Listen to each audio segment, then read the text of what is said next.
Olá, seja bem-vindo ao canal Cortes Extraordinários.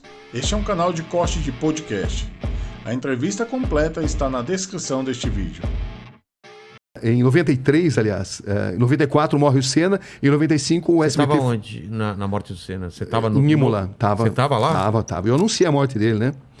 Como que foi? Porque eu estava em casa, eu lembro, era um domingo e tal. Inclusive a frase que eu usei, as pessoas lembram até hoje, uma notícia que a gente jamais gostaria de dar, morreu Ayrton Senna da Silva. É porque quando acontece um acidente, ninguém sabe direito o que aconteceu. Onde você estava? Para você chega como a notícia? Olha, alguém está em campo? Aquele fim de semana, foi um fim de semana... Isso, eu vou tentar resumir aqui, isso é um dos capítulos do livro, né? Mas enfim, foi o fim de semana mais diferente, mais nefasto de toda a história da Fórmula 1, porque na sexta-feira você teve o acidente do Roland Ratzenberger. Exatamente. Aliás, desculpe, na sexta-feira você teve o acidente de Rubens Barrichello. Ah, esse eu não sabia. Na sexta-feira você teve o acidente de Rubens Barrichello, um acidente extremamente grave. O Rubinho quase morreu, o Senna foi um dos primeiros a chegar no local do acidente, socorreu, ajudou a socorrer, foi no hospital visitar o Rubinho. No sábado morreu Roland Ratzenberger. Exatamente. Entendeu? E o próprio Senna me contou que ele não tinha morrido na pista. Que ele não tinha morrido no hospital, mas sim na pista, que ele morreu na pista. Aquilo abalou ele pra tinha caramba. sido contado uma mentira, porque pela lei italiana, quando acontece o que eles chamam de sinistro, o evento tem que ser automaticamente suspenso.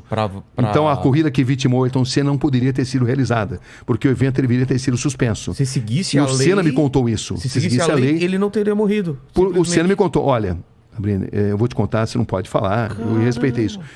O Ratzenberger morreu na pista, não morreu no hospital, mas está sendo divulgado que morreu no hospital para possibilitar a realização do evento. O Senna não queria correr, estava muito abalado, porque ele se sentia sob pressão, pela falta de segurança dos carros da Fórmula 1 naquela época, muita mudança. Pelo fato de ele ter lutado muito para ir para o Williams, e quando ele chega na Williams ele encontra um carro totalmente desequilibrado, e era difícil explicar para o público que o carro que no ano anterior tinha suspensão ativa e que nadava de braçada em relação aos concorrentes, era um carro pior que o do Schumacher, cuja Benetton estava burlando o regulamento. Estava burlando, usava artifícios tecnológicos não permitidos pelo regulamento. E era difícil para ele poder explicar tudo isso. Então ele estava profundamente assim, abalado, foi obrigado a fazer mudanças no carro, improvisadas, porque ele não se sentia bem no cockpit, ele não estava confortável, por uma reunião de fatores. E o fato é que o Senna quase desistiu de correr naquele fim de semana por todos esses elementos, né? Então, ele chega a falar com outros pilotos, faz alguma reunião? Chega a falar, eles chegam a se reunir, mas aí, por uma questão contratual, decidem correr.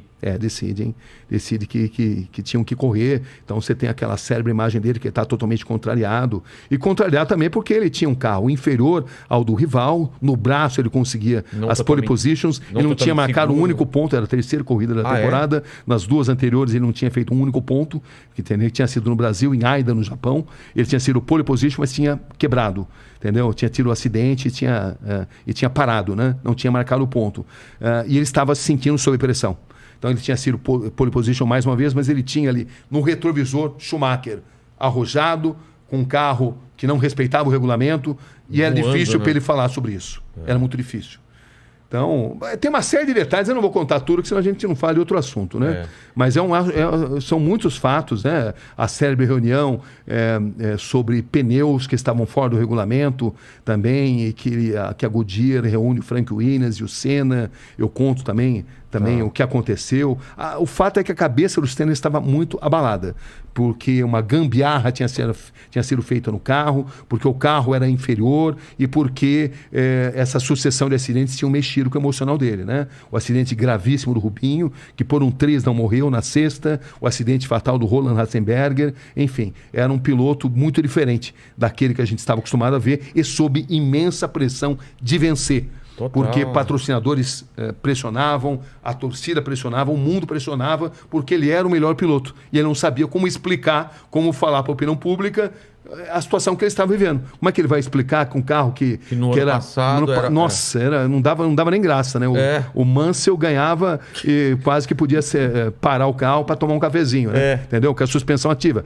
Pareciam duas fórmulas diferentes, né? A fórmula da Williams, que é a suspensão ativa, que depois tinha sido proibida, né? Foi proibida. Quando foi proibido, o regulamento mudou. Mas aí a Benetton arrumou um jeito de burlar o regulamento. E ela estava burlando o regulamento, usando várias armas não permitidas pelo regulamento. Mas era difícil para denunciar isso daí, porque existe ali todo assim, um corporativismo dentro da Fórmula 1. Claro. E esse corporativismo fazia com que o Senna hesitasse em denunciar, mas ele, nas entrevistas que ele me dava, ele mostrava todo o seu descontentamento. Eu lembro de uma entrevista célebre que eu fiz com ele em Aida, na corrida anterior, onde ele mostrava todo o contentamento. Que o carro está ruim, desequilibrado, instável, nervoso. Ele usou essa expressão. Foi a primeira vez que ele falou isso daí, numa corrida ali, lá no Japão, que foi a corrida anterior. Então, era todo esse contexto que existia ali, né?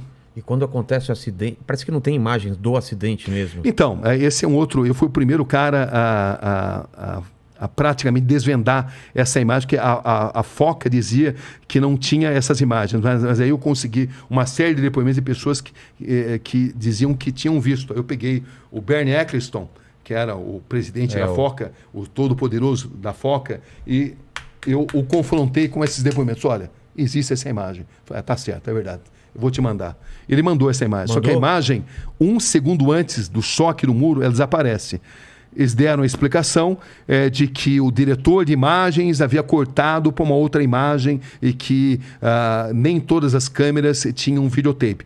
Muita gente não acredita nisso, o establishment estranho, né? Não acredita, da mesma forma que muitos pilotos afirmam textualmente que o Senna morreu na pista. Nicola Larini, por exemplo, agora quando fez 20 anos da morte, me deu uma entrevista histórica muito importante também, onde ele afirma textualmente que, por tudo que ele sabe, o Senna morreu na pista e que isso não pôde ter sido divulgado exatamente por as razões que eu mencionei aí, né? E que a corrida teria que ter sido paralisada e também havia um protecionismo ali para o Williams. A Williams não teve culpa da morte do Senna. O Senna sabia dos riscos que ele corria, mas digamos que haveria um risco maior se esses fatos aparecessem, né? Então, o establishment da Fórmula 1 se protege, um protege a do outro para evitar que determinados fatos apareçam. E eu, nessa fase, eu trabalhei muito nas investigações. Essa imagem eu fui o primeiro a mostrar, como fui o primeiro a mostrar a imagem do capacete do Senna, que ninguém mostrava também. Enfim, essa... Um parafuso... O braço da suspensão. O braço da suspensão, né? O braço da suspensão que se rompeu, exatamente porque o carro estava instável, o braço da suspensão se rompe e ele vai direto contra o muro da Tamburello, né? Uma cena muito estranha, era uma curva de alta velocidade, onde ele bateu numa altíssima velocidade, mas o Senna não tinha um ferimento no corpo, ele só tinha no cérebro, entendeu? Porque o braço da suspensão, quando se rompe, ele se transforma numa lança, que entra e sai do capacete, num diâmetro muito pequeno, um tamanho muito reduzido, e que o Senna teve má sorte. De outra forma, ele teria saído andando dali, entendeu? Porque ele não tinha outros ferimentos no corpo. Não foi um impacto... O que se acredita é que o fato do braço da suspensão ter se rompido, ele se transformou numa lança que entra e sai do capacete, num pequeno orifício, um orifício muito pequeno, eu vi ali. E essa imagem do capacete, que também não era revelada, que eu falei muito tempo ali investigando isso, mostrando isso. Quem tiver interesse em ter mais detalhes sobre isso, está tudo nesse livro aí. Tem muita coisa que jamais poderá ser divulgada, né? Como também tem a história do cara que filmou lá o corpo do Ayrton Senna no Instituto Médico Legal e tentou vender e foi repudiado. Claro. Você não pode mostrar uma imagem dessa. O que vai seguir?